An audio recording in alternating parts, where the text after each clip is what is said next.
चाहे वो पिता का घर भी क्यों ना हो। कोई विशेष कार्यक्रम हो, विशेष आयोजन उस घर में हो और जान बुझकर अगर नहीं बुलाना चाहता तो उस घर में नहीं जाना चाहिए, चाहे वो पिता का घर भी क्यों ना हो।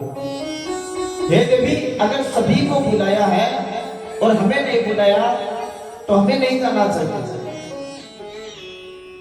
देवी ने कहा मेरे पिता को कार्य बहुत रहता है, बहुत व्यस्त रहते हैं, क्या पता वो भूल गए होंगे। वो ऐसा नहीं करते, वो ऐसा कर ही नहीं सकते कि वो अपनी बेटी को भूल जाए। शंकर भगवान कहने लगे जब सारे देवता याद आ गए, सारे जमाई याद आ गए, क्या उनको ये भोलानाथ याद नहीं है या शंकर याद नहीं है? जब उनको 60,000 बेटियां याद आ गई और जो सबसे प्रिय बेटी थी सती, क्या वो सती याद नहीं आई उनको? अरे सती जानबूझकर नहीं बुलाया, इसलिए नहीं जाना सकते। बोले प्रभु देखिए बेटी का तो दिल ऐसा ही होता है, बेटी बाप को कभी बुरा नहीं कह सकती, ना कह सकती ना कभी सुन सकती। शास्त्रों में कहा है अगर आपकी बहू कहना नहीं मानती तो आप उसके साथ में झगड़ा मत कीजिए, बस ऐसे कह दीजिए तेरे बाप ने तेरे को कुछ नहीं सिखाया। क्यों? बेटी सब कुछ सहन कर सकती है परंतु बाप के बारे में कोई भी बेटी सहन नहीं कर सकती। हे मेरे भारत की नारियों, इस बात को मन में धारण कर लो। एक पिता अपने बेटी के लिए जीवन की सारी पूंजी लगा देता है बेटी के लिए। एक बाप कमाई पहली बार करता है बेटी के विवाह के लिए, जो उसकी जितनी ख्वाहिश इच्छा है वो सबको मार देता है, सोना बंद कर देता है, भूखा रहना पसंद करता है, अपने लिए वस्त्र नहीं खरीदता, जितनी इच्छा है सबको मार देता है। इसलिए बेटी का विवाह बड़ी धूमधाम से मैं करूंगा। सजनों, उस बेटी का भी ये कर्तव्य बनता है कि दिन रात मेरा पिता मेरे लिए इतनी मेहनत कर रहा है, मुझको पढ़ा रहा है, दुनिया से लड़ रहा है, दुनिया वाले कह रहे हैं बेटी जवान हो गई इसका विवाह कर दो, फिर भी वो पिता कहता नहीं अभी मेरी बेटी पढ़ना चाहती है, मैं पढ़ाऊंगा। सजनों, जितना विश्वास वो बाप अपनी बेटी पर कर रहा है, बेटी का भी उतना ही फर्ज बनता है कि वो उस विश्वास को बनाए रखे। इस दूषित हुए आज के समाज में वो लिप्त ना हो। ये जो आज मॉडर्न जमाने के जो चोचले चले हैं ना, इन चोचलों में वो बेटी ना फंसे।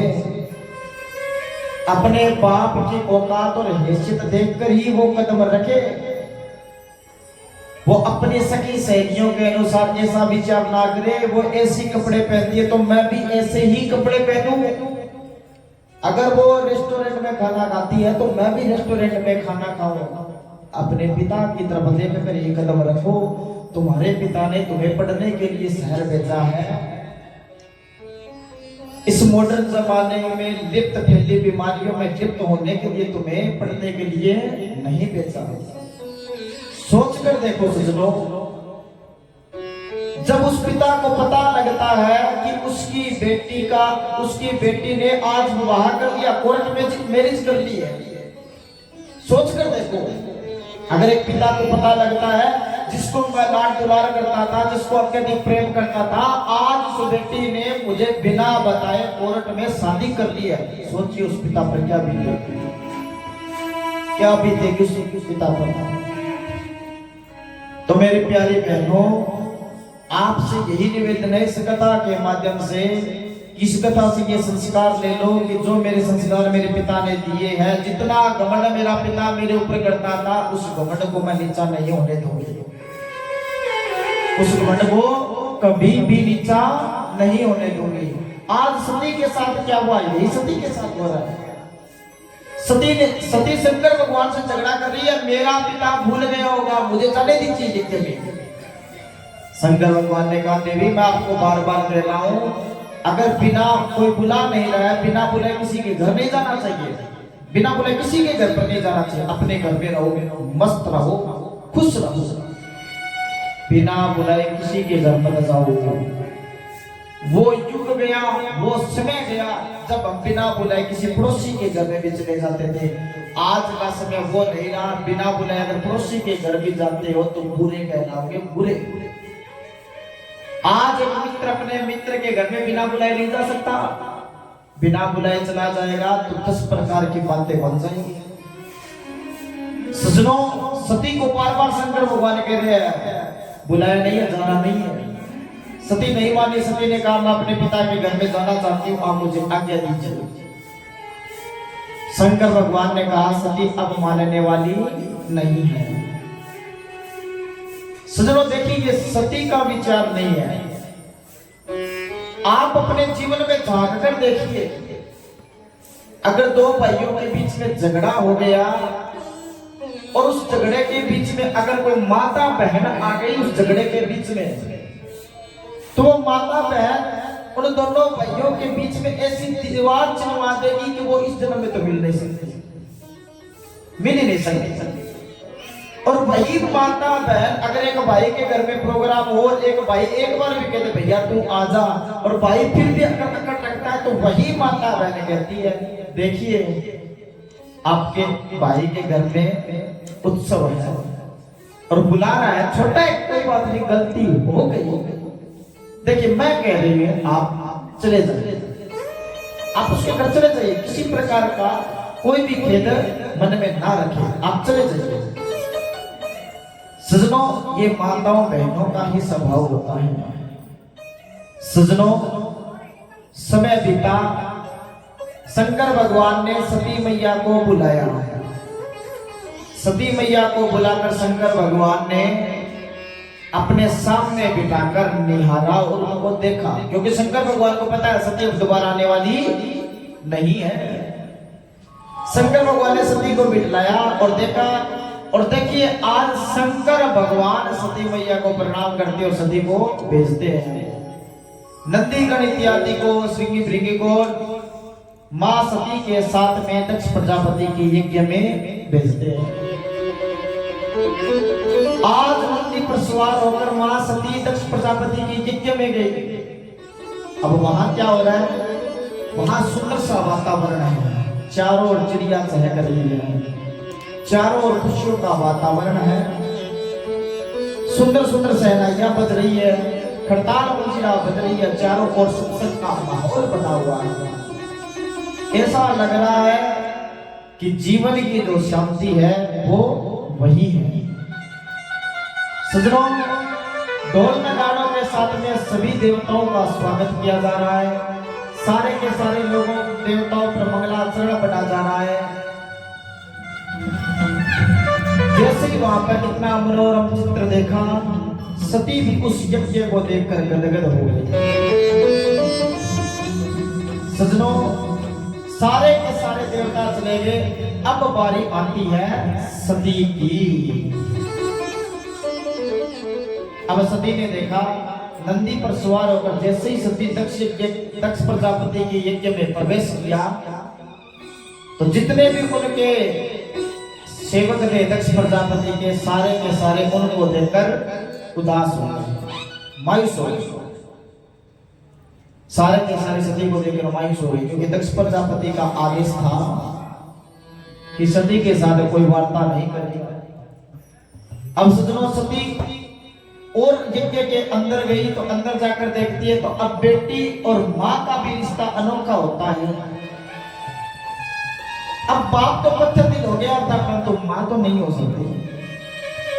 माँ जाकर सती से मिली, सती को गले से लगाया, उसकी कुशलता को पूछा। अब देखिए सती जा रही है बहनों के पास। अब बहनें सती को देखकर हंस रही हैं।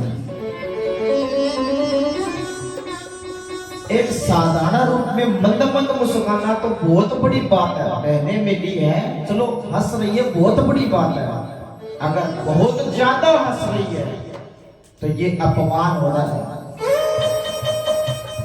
बहुत ज्यादा हंस रही है तो वो अपमान कर रही है। एक तो ऐसा होता है खुशी खुशी हंसे, और एक ऐसा तो बहुत ज्यादा हंसे, उसको देख ही देखकर तो वो अपमान कर रही है।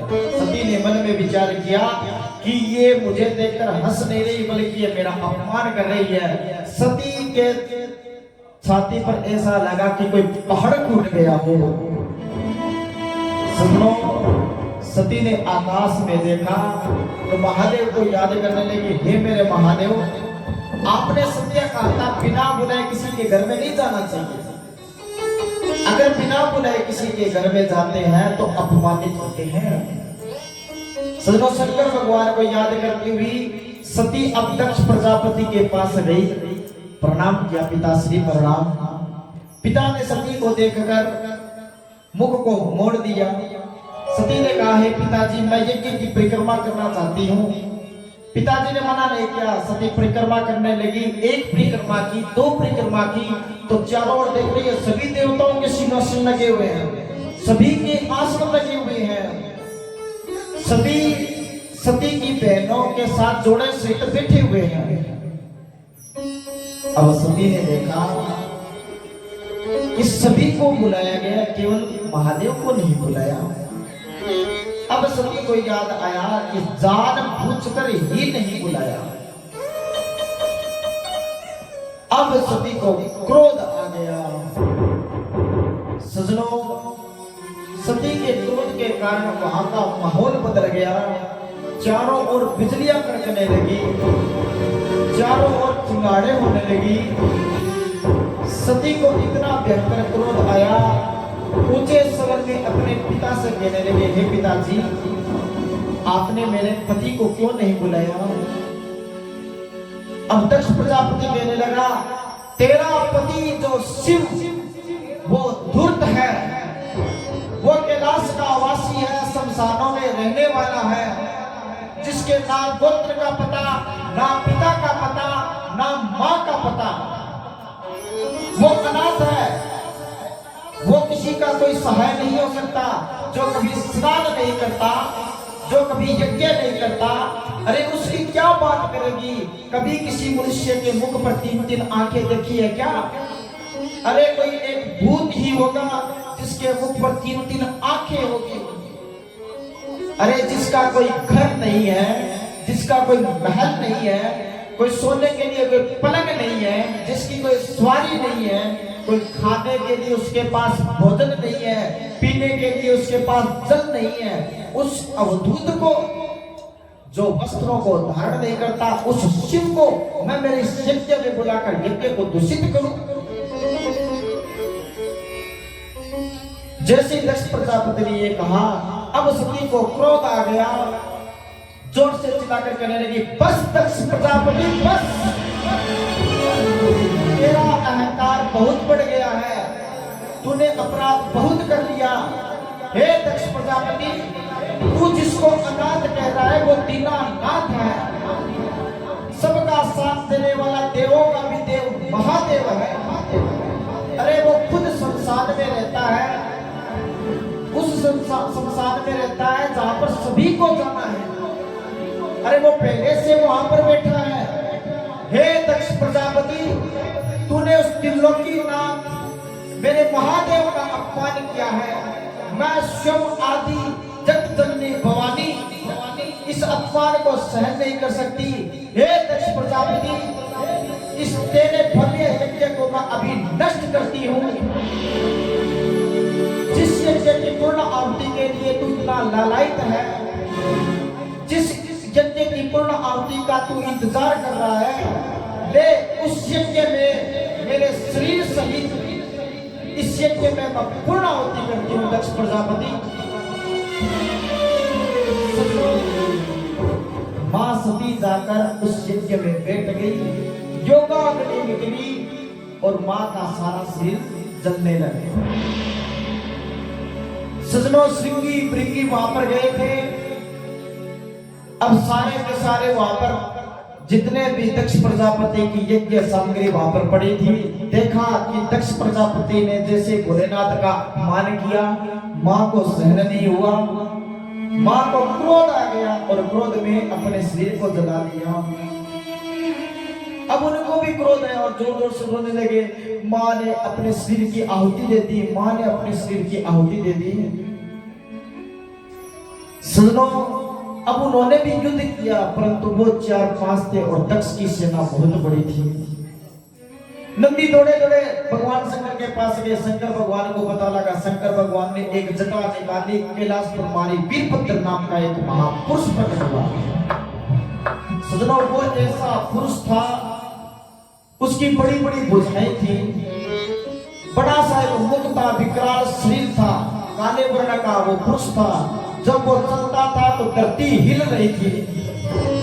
सजनों, वो लंबे लंबे श्वासों को भरता हुआ वहां पर दक्ष प्रजापति के यज्ञ में पहुंचा। यज्ञ में पहुंचकर सबसे पहले वो दक्ष प्रजापति के पास में गया और दक्ष प्रजापति से कहने लगा, हे दक्ष प्रजापति, तूने मेरे महादेव का अपमान किया और उस अपमान के कारण हमारी जगत जननी भवानी इस यज्ञ में पूर्ण आहुति दे गई है। तेरे को बहुत ज्यादा घमंड है ना अपने शरीर पर और अपने जीवन पर। तू बहुत ज्यादा मैं करता है ना, मैं ये कर सकता हूँ, मैं ये कर सकता हूँ, मैं ये कर सकता हूँ। हे दक्ष प्रजापति, ये मैं की आवाज आज के बाद नहीं आएगी। और बिन बकर ने एक बड़े से प्रहार से दक्ष के सर को काट। सजनों, जो सर था वो यज्ञ की अग्नि में जल गया, धड़ वहीं पर गिर गई। कहते हैं वहां पर भृगु नाम के महात्मा थे जो यज्ञ कर रहे थे। गणों ने जाकर यज्ञ की सामग्री को उथल पुथल कर दिया, भृगु की दाढ़ी को खींच ली। पुखा नाम के एक देवता थे, कहते हैं गण गए, पुखा नाम जोर जोर से हंस रहे थे, उनके दांतों को पकड़ दिया और सारे के सारे दांत बाहर निकाल दिए। वहां पर भृगु ऋषि थे, शुक्राचार्य थे। शुक्राचार्य ने कहते हैं वहां पर गणों को श्राप देते हैं, गण ब्राह्मणों को श्राप देते हैं। वहां पर बहुत बड़ी वार्ता होती है। जब शंकर भगवान को पता लगा कि सती का शरीर जल रहा है, देखिए अब प्रभु भी यहाँ पर लीला करते हैं। अब प्रभु को भी क्रोध आ गया और वहां पर भयंकर गर्जना करते हुए चारों ओर हाहाकार मच गया। जो जितना सुंदर माहौल था उतना ज्यादा वहां पर बिगड़ गया और शंकर भगवान वहां से चले हैं। बम बोले बम बोले बम बम बम।